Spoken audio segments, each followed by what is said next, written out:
عسلامة، أهلا وسهلا بكم ورسيت جاتو أخرى وكل واحدة أبن من اللي قبلها. الرسيت هذه متاع الجاتو غلاسي.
مغرفتين زيت ومغرفتين حليب. خلطت المكونات الكل بالباهي، ومن بعد خذيت المكونات الجافة اللي هي الفرينة والكاكاو والخميرة وحطيتهم مغرفتين فرينة ومغرفة كاكاو خام من غير سكر، ومن بعد حطيت المغرفة صغيرة متاع خميرة الحلويات. خلطهم الكل بالباهي مع بعضهم وحطيتهم كما تشوفوا في هذا القاع متاع المول اللي حطيت فيه الفراز. دخلتهم للفور لمدة 10 حتى ل 12 دقيقة ماكسيموم. الفور يكون سخون 170 درجة. وتو تعداو الموس فاني. للموس فاني خذيت 3 أصفر متاع بيض، 180 غرام كريمة سائلة، 40 غرام سكر، ساشي سكر فانيليا، 6 غرامات جيلاتين جاف، 200 غرام كريمة سائلة قابلة للخفق. أول حاجة عملتها حطيت الكريمة السائلة في إناء وحطيته على النار حتى لنوصل درجة الغليان، وخذيت السكر والبيض وخلطهم كما تشوفوا بالباهي مع بعضهم.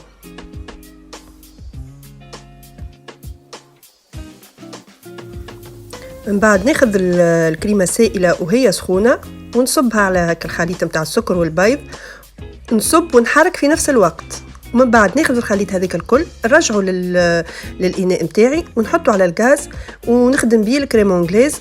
ما توليش عاقدة كما الكريم باتيسير اللي نعرفوها، كما شفتوها سائلة لكن خاثرة شوي.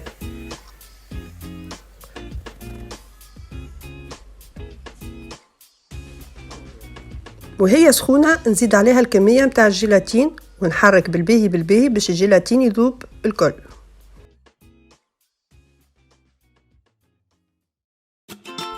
من بعد ناخذ داك الخليط هذاك ونصفيه باش ما يقعد لنا حتى شوية من حبيبات الجيلاتين. توا ناخذ بول آخر ونحط فيه الكريمة السائلة القابلة للخفقان ونضربها بالباتور شوية، مش برشا، ما نوقفهاش كيما الكريم شانتيه، شوية برك. ومن بعد نزيد منها شوية للخليط هذاك اللي حضرناه ونخلط بشوية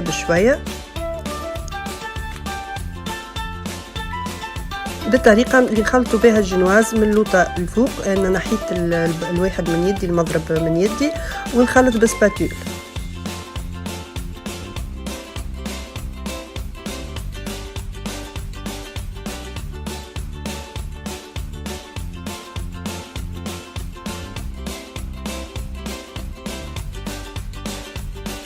حتىش لين يتجانسوا المكونات ونتحصلوا على خليط كيف من هذا بالضبط.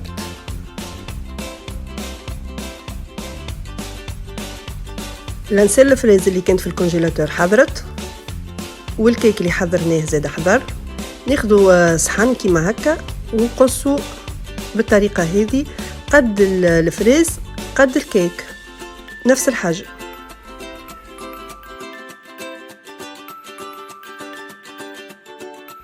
انا عملت العمليه هذه على خاطر ما عنديش دي مول باحجام متفاوته، عندي المول هذاك برك هو اللي باش نخدم به كل شيء. هذاك علاش كان لازم باش نخدم به كل شيء، ومن بعد نتحايلوا شويه وباش نقص في الاحجام نتاع الكيك والفريز. اتبعت الطريقه هذه، ومن بعد ناخذوا المول ونلفوا القاع نتاعو بالبلاستيك الغذائي،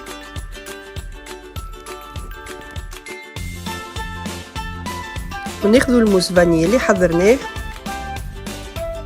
ونصبوه، مش الكل، نحطوا الشطر نتاعو، شطر الكميه اللي حضرناها، ومن بعد كان نسويوها هكا بالسباتول. من بعد نحطوا فوقها لانسير فريز، ونكملوا نصبوا نصف المتبقي من الكميه نتاع الموس فاني. من بعد ما نسويوه بالمغرفه هكا ولا بسباتول ولا اللي هو، نحطوا الطبقه نتاع الكيك اللي حضرناها.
خلط الكل بالباهي، ومن بعد زدت هكا الجيلاتين وخلط الكل بالباهي حتى لين يذوب الجيلاتين.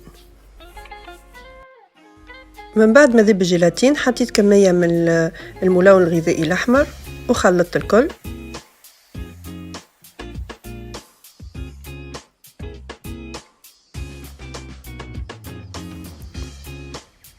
ولهنا باش نحط نكتة حمراء، نكتة من الخليط، باش نشوف اذا كان هذاك هو درجة اللون اللي انا حاجتي بها. من بعد خديت الباتور بلونجور وحطيته وضربته وعملت لهم ضربة خفيفة وصفيتهم. خليت الكلاساج متاعي يبرد حتى اللي نوصل ل 28 درجة، ما اكثرش من 30 درجة. وبالطبيعه وقت اللي باش نخليه يبرد نغطيه ببلاستيك غذائي كيما هكايا يكون ملاصق ليه ديريكت.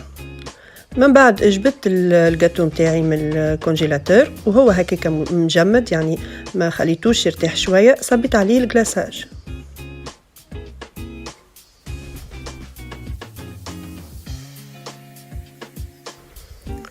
وهذا الجلاساج متاعنا كما تشوفوا فيه يلمع.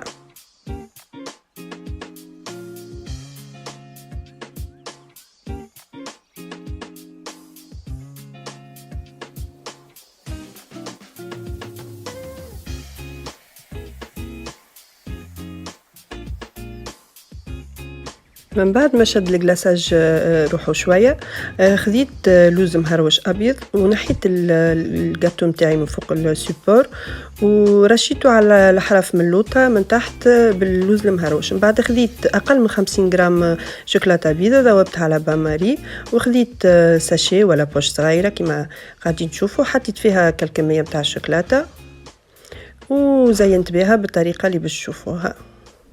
هي تقريبا نفس الطريقة اللي زينت بها وقت عملت الجينواز اللي بالجلاساج ميروار اللي بالشوكولاتة.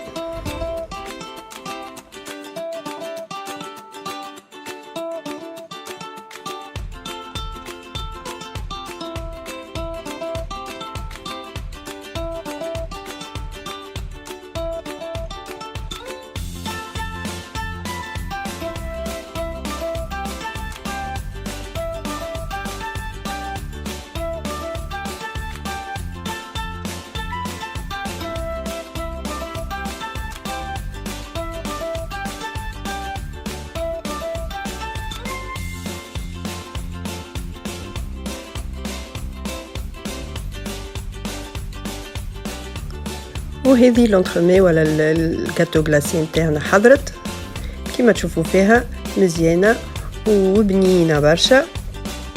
كانت هذه الوصفه نتاع اليوم، ان شاء الله تعجبكم وان شاء الله تجربوها.